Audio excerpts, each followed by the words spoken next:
প্রিয় শিক্ষার্থী বন্ধুরা, আসসালামু আলাইকুম। আমি আজকে আবার আরেকটি অনলাইন টিউটোরিয়াল নিয়ে তোমাদের সামনে উপস্থিত হয়ে গেলাম। আমি Sajeda Begum from Rajdhani Ideal College, lecturer in finance, banking and insurance. আশা করি আমার প্রিয় শিক্ষার্থীরা তোমরা বাসায় আছো এবং বাসায় ভালো আছো। আজকে আমি আমাদের যে প্রিভিয়াস টিউটোরিয়ালে আমি যে অধ্যায়টা আলোচনা করেছিলাম সেই অধ্যায়ের থেকেই আরেকটি সূত্র নিয়ে আরেকটি গাণিতিক সমস্যার সমাধান সহ কিছু আলোচনা করব। তো আসো শুরু করি। বিসমিল্লাহ। আমাদের যে তৃতীয় সেমিস্টার দ্বাদশ শ্রেণী শাখা ব্যবসায় শিক্ষা, আমাদের আলোচ্য বিষয় আজকে স্বল্পমেয়াদী অর্থায়নের প্রাতিষ্ঠানিক উৎস। আমরা প্রিভিয়াস টিউটোরিয়ালগুলো থেকে জেনেছি স্বল্পমেয়াদী অর্থায়ন কি, স্বল্পমেয়াদী অর্থায়ন কেন করা হয়। স্বল্পমেয়াদী অর্থায়ন হচ্ছে সাধারণত 1 বছর, যে অর্থায়নের সময়সীমা বা সেই অর্থায়ন সাধারণত 1 বছর বা তার কম সময়ের জন্য করা হয় তাকে স্বল্পমেয়াদী অর্থায়ন বলে।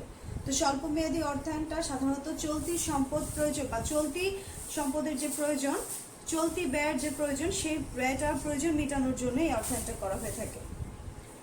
তো সেই সূত্র ধরে স্বল্পমেয়াদী অর্থায়নের উৎস হচ্ছে দুটি, একটা হচ্ছে প্রাতিষ্ঠানিক উৎস আর একটা হচ্ছে অপ্রাতিষ্ঠানিক উৎস। তা আমরা আজকে প্রাতিষ্ঠানিক উৎস সম্পর্কে আলোচনা করব। স্বল্পমেয়াদী অর্থায়নের প্রাতিষ্ঠানিক উৎস। প্রাতিষ্ঠানিক উৎস বলতে যে উৎসটা আর্থিক প্রতিষ্ঠান থেকে অর্থায়ন করা হয়। স্বল্পমেয়াদী মানে অল্প সময়, 1 বছর বা তার থেকে কম সময়, এবং যে উৎস থেকে মানে আর্থিক প্রতিষ্ঠান থেকে যে অর্থায়নটা করা হয় এবং যার সময়সীমা সাধারণত 1 বছরের কম হয় তাকে আমরা স্বল্পমেয়াদী অর্থায়নের প্রাতিষ্ঠানিক উৎস বলবো। তাহলে সংজ্ঞাটা এভাবে সংজ্ঞায়িত হয়, যে উৎস থেকে আর্থিক প্রতিষ্ঠান, স্বল্পমেয়াদী অর্থায়নের প্রাতিষ্ঠানিক উৎস বলতে যে সেই উৎসকে বোঝায় যেখান থেকে আর্থিক প্রতিষ্ঠান থেকে আমরা অর্থায়ন করে থাকি। কোন আর্থিক প্রতিষ্ঠানের নিকট থেকে যে অর্থায়নটা করা হয় তাকে বলা হয় প্রাতিষ্ঠানিক উৎস। ক্লিয়ার? তো প্রাতিষ্ঠানিক উৎস আর্থিক প্রতিষ্ঠান, এই উৎসগুলো কি কি হতে পারে? যেমন মুদ্রা বাজার বা ব্যাংক ঋণ। তো মুদ্রা বাজারটা কি?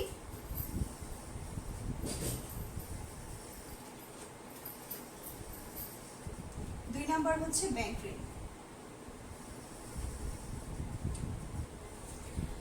স্বল্পমেয়াদী অর্থায়নের প্রাতিষ্ঠানিক উৎস হচ্ছে দুটি, একটা হচ্ছে মুদ্রা বাজার আর একটি হচ্ছে ব্যাংক ঋণ। তো মুদ্রা বাজারটা কি? মুদ্রা বাজার হচ্ছে সেই বাজার যে বাজারে স্বল্পমেয়াদী আর্থিক সম্পদ ক্রয় বিক্রয় বা লেনদেন করা হয়ে থাকে, যেমন বাণিজ্যিক কাগজ।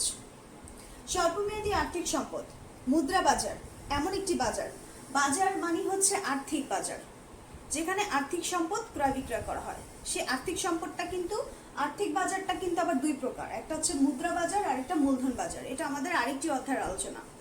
আচ্ছা, তো এই অধ্যায়ের ক্ষেত্রে আমাদের মুদ্রা বাজার, মুদ্রা বাজারটা হচ্ছে যে বাজারে স্বল্পমেয়াদী আর্থিক সম্পদ ক্রয় বিক্রয় বা লেনদেন করা হয়ে থাকে।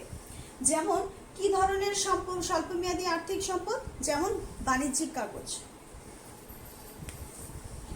আরেকটি হচ্ছে ব্যাংক ঋণ। তো ব্যাংক ঋণটা একটু পরে আসে, আগে যেটা মুদ্রা বাজারের।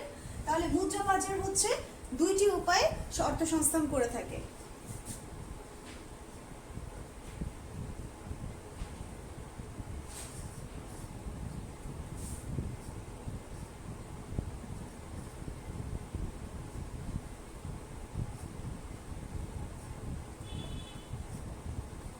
মুদ্রা বাজার হতে দুটি উপায়ে বা দুটি পদ্ধতি বা দুই ভাবে আমরা অর্থ সংস্থান করতে পারি। কি কি ভাবে? সেটা একটা হচ্ছে বাণিজ্যিক কাগজ,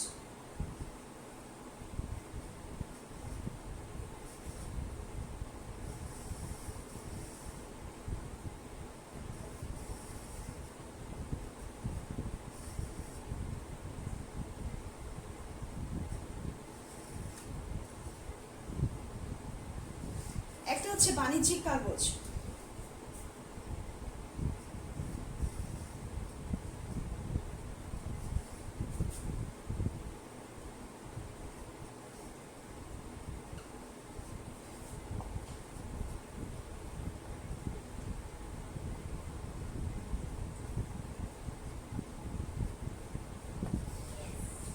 একটা হচ্ছে বাণিজ্যিক কাগজ আরেকটা হচ্ছে ব্যাংকের স্বীকৃতিপত্র, কমার্শিয়াল পেপার, আরেকটা হচ্ছে ব্যাংকার্স অ্যাকসেপ্টেন্স। তো বাণিজ্যিক কাগজটা কি? বাণিজ্যিক কাগজ হচ্ছে মুদ্রা বাজারের এমন একটি হাতিয়ার বা এমন একটি অঙ্গীকারপত্র বা এমন একটা দলিল যার মাধ্যমে স্বল্পমেয়াদী অর্থসংস্থান করা হয়ে থাকে। এখন এই অর্থসংস্থানটা করে কে? এই অর্থসংস্থানটা করে হচ্ছে বৃহত্তর বা বড় বড় নামকরা প্রতিষ্ঠান, যেগুলো খুব প্রচলিত এবং যাদের খুবই নাম রয়েছে।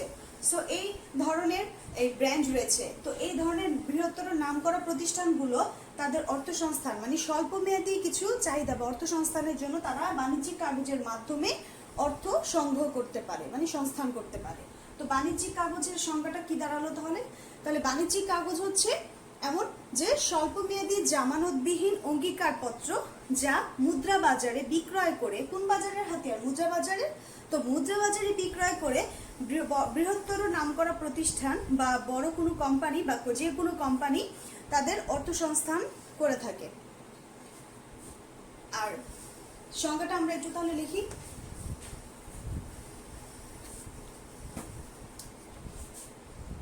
হলো, আমি এখান থেকে লেখা শুরু করলাম। বাণিজ্যিক কাগজ হলো স্বল্প মেয়াদি জামানত বিহীন অঙ্গীকার পত্র যা মুদ্রা বাজারে বিক্রয় করে বৃহৎ নামকরা প্রতিষ্ঠান বা কোম্পানি তাদের অর্থ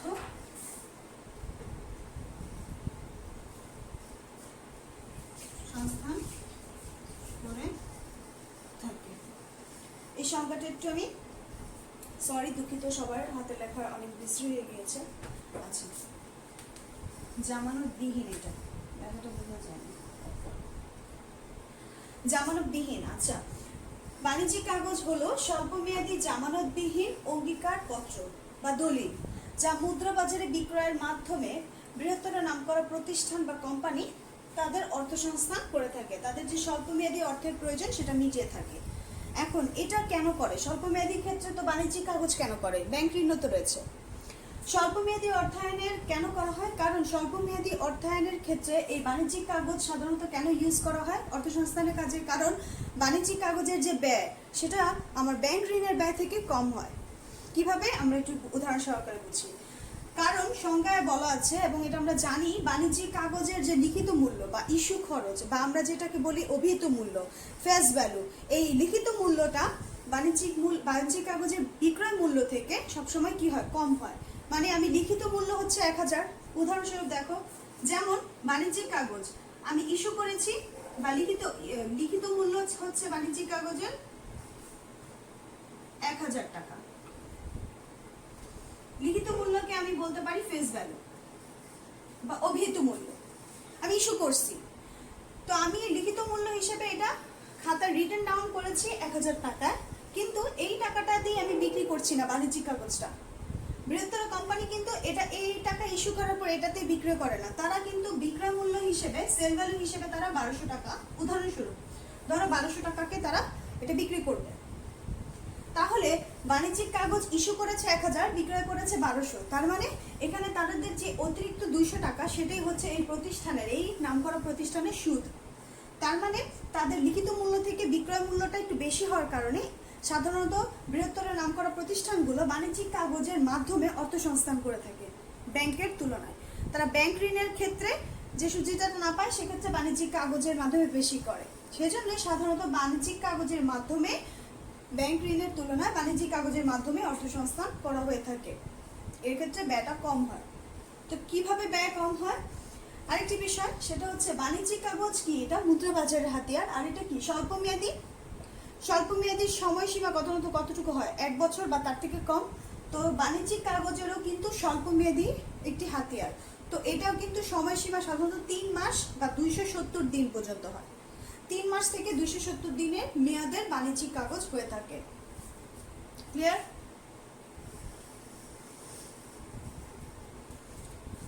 আমরা এই যে বললাম ব্যয়টা কেন কম বেশি হচ্ছে, এই যে ব্যয় বাণিজ্যিক কাগজের ব্যয়টা কেন তুলনামূলক কম হয় ব্যাংক ঋণের থেকে, এই ব্যয়টা নির্ণয় করে আমাদের জানতে হবে। এই জন্য আমরা বাণিজ্যিক কাগজের ব্যয় আজকে শিখবো। তো আসো বাণিজ্যিক কাগজের ব্যয়টা নির্ণয় করা শিখবো। আমি মুছলাম।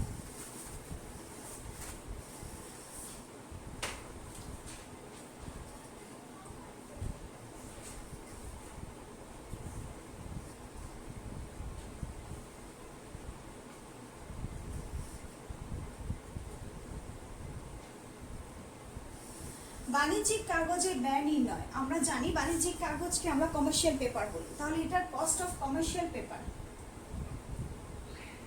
কিভাবে বের করা হয়,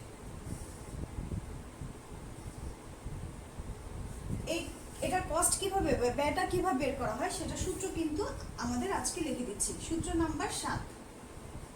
আমি কিন্তু এর আগে অনেকগুলো সূত্র তোমাদের লিখে দিয়েছি, বুঝতে পারলাম?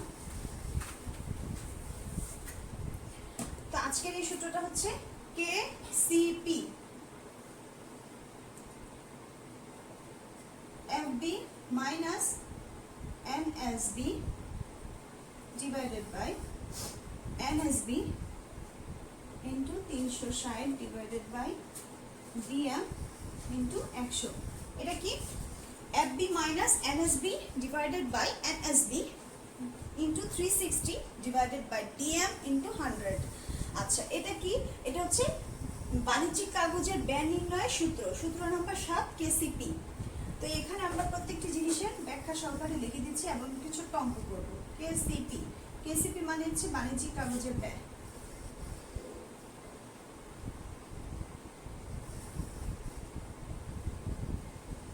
আর FB হচ্ছে লিখিত মূল্য বা অবিহিত মূল্য। NSB হচ্ছে নিট বিক্রয় মূল্য। এই নিট বিক্রয় মূল্য কিন্তু আমাদের NSB, যেটা net sale value, net sale ভ্যালুটা কিন্তু এই নিট বিক্রয় মূল্যটা কিন্তু বের করে নিতে হয়। প্রশ্নে যদি দেওয়া না থাকে তাহলে কিন্তু বের করে নিতে হয়। কিভাবে? আমাদের এক্ষেত্রে SB মাইনাস F। SB হচ্ছে বিক্রয় মূল্য আর F হচ্ছে উত্তোলন ব্যয়।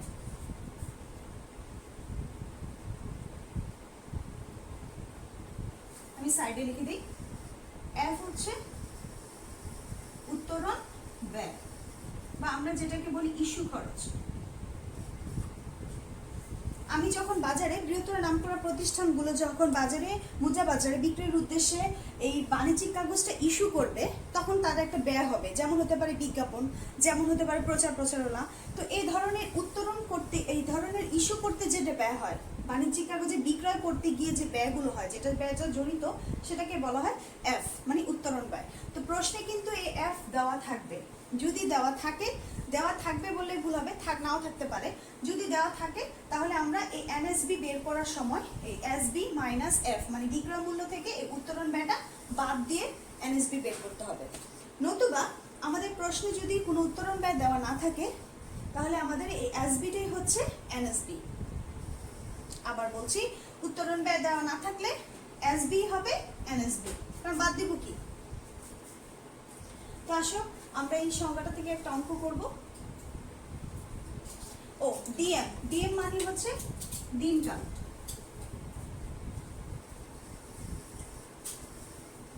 যেটা হচ্ছে সময়, আমরা যেটা জানি সময়, কিন্তু সময়টা কিন্তু দিনে থাকবে।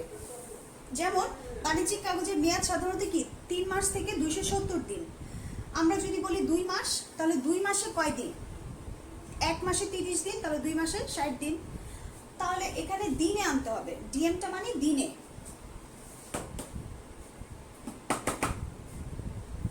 ডিএমটা মানে দিনে। ক্লিয়ার? আমরা এখন একটি অঙ্ক করলে ক্লিয়ার হয়ে যাবে। মুছি।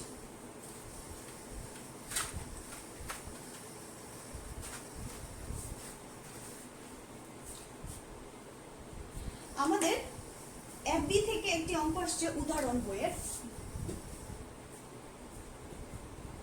উদাহরণ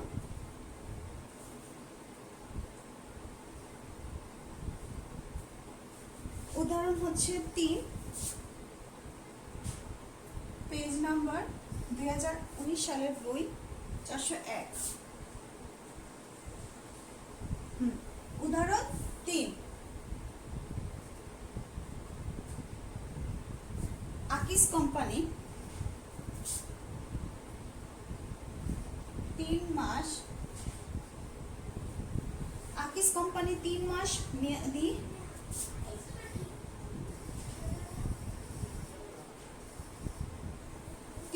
মেয়াদি 10,000 টাকা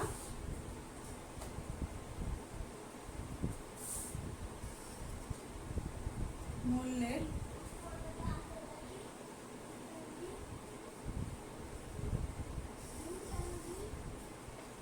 বাণিজ্যিক কাগজ 9,750 টাকা 9,750 টাকা ইস্যু করেছে।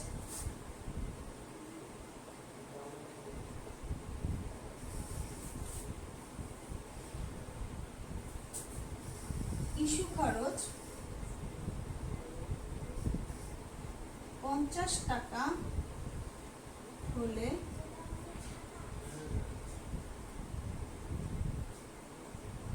বাণিজ্যিক কাগজের ব্যয় নির্ণয় করো। দেখো অঙ্কটা, এটা কিন্তু একটি 3 মার্কের অঙ্ক। আচ্ছা, তো এই হচ্ছে আমাদের অঙ্কটা। দেখো কি বলেছে, আকিজ একটা কোম্পানি 3 মাস মেয়াদি 10,000 টাকা মূল্যে বাণিজ্যিক কাগজ 9,750 টাকা ইস্যু করেছে। ইস্যু খরচ 50 টাকা হলে বাণিজ্যিক কাগজের ব্যয় নির্ণয় করো। এখানে কিন্তু সব দেওয়া আছে এবং বলেছে বাণিজ্যিক কাগজ ইস্যু করেছে, তার মানে আমার এখানে বাণিজ্যিক কাগজের ব্যয় নির্ণয় করতে বলেছে। তো চলো আমরা ওই সূত্র ধরে সমাধান করি।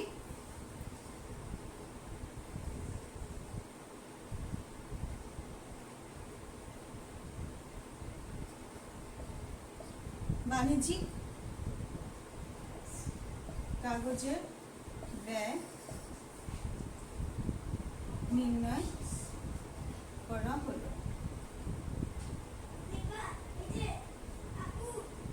আকিস কোম্পানি আর বাণিজ্যিক কাগজে ব্যয় নির্ণয় করা হলো আকিস কোম্পানি। তাহলে আমরা আকিস কোম্পানির বাণিজ্যিক কাগজে ব্যয় যে নির্ণয় করব, প্রথমে আমরা জানি এই কথাটা লিখে আমরা বাণিজ্যিক কাগজের ব্যয়টা কিভাবে বের করতে হয়। আমরা জানি KCP divided by FB divided না, KCP equals to FB minus NSB divided by NSB into 360 divided by DM into 100।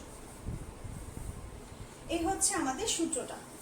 আমরা জানি এই সূত্রটা কেসিপি হচ্ছে কস্ট অফ কমার্শিয়াল পেপার, বাণিজ্যিক কাগজের ব্যয়। এখন আমরা এখানে এই সূত্র ধরে এখানে সমাধান করব। তার আগে আমরা এখানে পাশে ছোট্ট করে লিখে নিই আমাদের কি কি দেওয়া আছে। সো আমাদের এফবি কত, এফবিটা কি? এফবিটা হচ্ছে লিখিত মূল্য।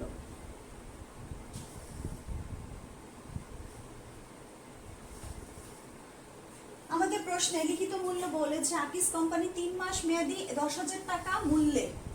এখানে কিন্তু উল্লেখিত বলেই দিয়েছে 10,000 টাকা মূল্যে সে বাণিজ্যিক কাগজ ইস্যু করেছে কিন্তু লিখিত মানে সে লিখছে, এখানে কিন্তু সে রিটার্ন রাউন্ড হিসেবে রাখছে 10,000 টাকা, কিন্তু ইস্যু করছে কত টাকা? 9,750 টাকা। আর আমি সংজ্ঞায় কি বলেছি যে বাণিজ্যিক কাগজের যে লিখিত মূল্য সব সময় বিক্রয় মূল্য থেকে কি হবে, বিক্রয় মূল্যটা আমার বাণিজ্যিক কাগজের সব সময় কি হবে, বেশি হবে।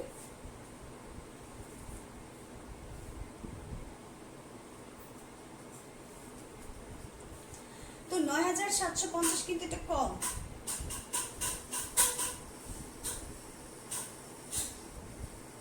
অঙ্কটা একটু দেখে নিই।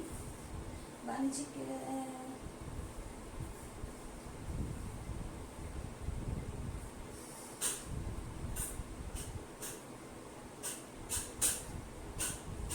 বিক্রয় মূল্যটা সরি, একটু কথা ভুল বলেছি। বিক্রয় মূল্যটা কম হবে, সবসময় বিক্রয় মূল্যটা বাণিজ্যিক কাগজের কম হবে, লিখিত মূল্যটা বেশি হবে। তো লিখিত মূল্য যদি বেশি হয় আর বিক্রয় মূল্যটা যদি কম হয়, তাহলে আমাদের এখানে লিখিত মূল্য হচ্ছে 1000 টাকা, 10,000 টাকা। আমাদের প্রশ্নে লিখিত মূল্য 10,000 টাকা বলেছে, আর বিক্রয় মূল্য হচ্ছে যেটা ইস্যু করেছে, ইস্যু খরচটাই হচ্ছে বিক্রয় মূল্য 9,750। এটা হচ্ছে আমাদের বিক্রয় মূল্য। আর আমাদের এনএসবি বের করতে হবে, যেহেতু আমাদের এখানে উত্তোলন ব্যয় হিসেবে ধরা হচ্ছে ইস্যু খরচ বা উত্তোলন ব্যয় 50 টাকা, যেটা আমরা বলি এফ। তাহলে আমাদের এনএসবি কত আসে? 10,000 মাইনাস 9,750।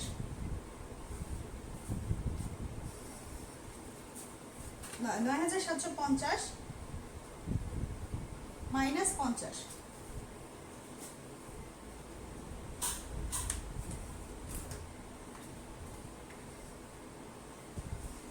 9,700।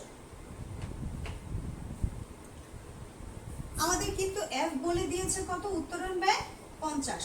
তাহলে আমাদের কিন্তু আমি আবার একটু বলে দিচ্ছি, সেটা হচ্ছে বাণিজ্যিক কাগজের লিখিত মূল্যটা সবসময় বেশি হবে আর বিক্রয় মূল্যটা কম হবে। তো বিক্রয় মূল্যটা আমাদের এখানে 9,750। কিভাবে? কারণ ইস্যু করেছে, আর লিখিত মূল্য হচ্ছে 10,000। এই হচ্ছে আমাদের অঙ্ক। এখান থেকে আমরা এই অঙ্কটা সমাধান করব। আরেকটা বিষয়, সেটা হচ্ছে ডিএম। ডিএম কি? 3 মাস। আমাদের এখানে ডিএম হচ্ছে 3 মাস। আমি জায়গা নিয়ে একটু মুছে লিখছি। ডিএম যদি আমাদের এখানে হয় 3 মাস, তাহলে আমরা দিনে কনভার্ট করলে এটা কত হয়?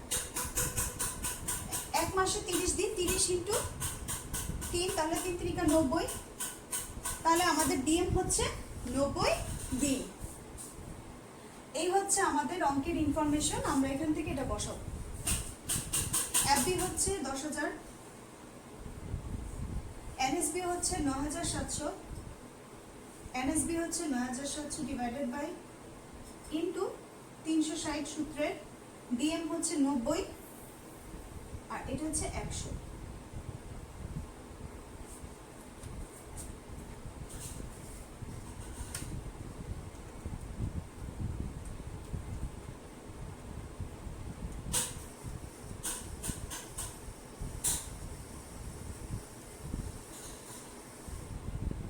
আমাদের এখানে আসে হচ্ছে 0.0309 ইন্টু 360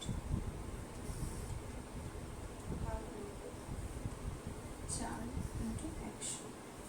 এটা সম্পূর্ণ যদি আমি ক্যালকুলেট করি তাহলে আমার চলে আসবে 0.0309 ইন্টু 4 ইন্টু 100, 12.36%, 12.37% হলাম, যেহেতু দশমিকের পরে 8 আছে। তাহলে আমাদের বাণিজ্যিক কাগজে আকিস কোম্পানির বের হয়ে গেল কত পার্সেন্ট? 12.37%। আমরা আকিস কোম্পানির ব্যয় নির্ণয় করে ফেলেছি। এই হচ্ছে আকিস কোম্পানির ব্যয়। বরাবর আমি একটা কথা বলে আসছিলাম, একটু আবার কারেকশন করে নিচ্ছি। সবসময় মনে রাখবেন, বাণিজ্যিক কাগজের যে লিখিত মূল্য সেটা হচ্ছে বেশি হবে আর বিক্রয় মূল্যটা কম হবে। আচ্ছা, তো বিক্রয় মূল্যটা কম হবে এবং বিক্রয় মূল্যটা হচ্ছে ইস্যু খরচকে বিক্রয় মূল্য বলা হয়। আর লিখিত মূল্য সরাসরি যদি প্রথমে যে লাইনটা থাকবে সেটি হচ্ছে লিখিত মূল্য। দেখো, 3 মাস মেয়াদি 10,000 টাকা। তো এই হচ্ছে বাণিজ্যিক কাগজে ব্যয় নির্ণয় করা হয় এভাবে। এবং আজকে এই পর্যন্তই আমরা শিখবো। এখান থেকে একটি কর্মপত্র সলভ করতে দিব তোমাদের।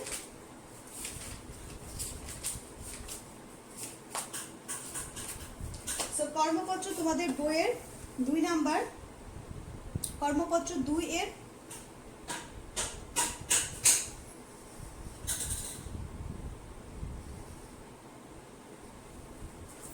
কর্মপত্র 2 এর 4 নাম্বারটা করবে তোমরা। আমি দিয়ে দিচ্ছি।